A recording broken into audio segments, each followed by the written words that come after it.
கோழி மிதித்து ஒரு குஞ்சு சாகுமா அன்று பாடம் படித்தே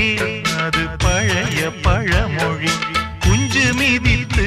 இந்த கோழி இருந்ததே இதை நெஞ்சில் நீரு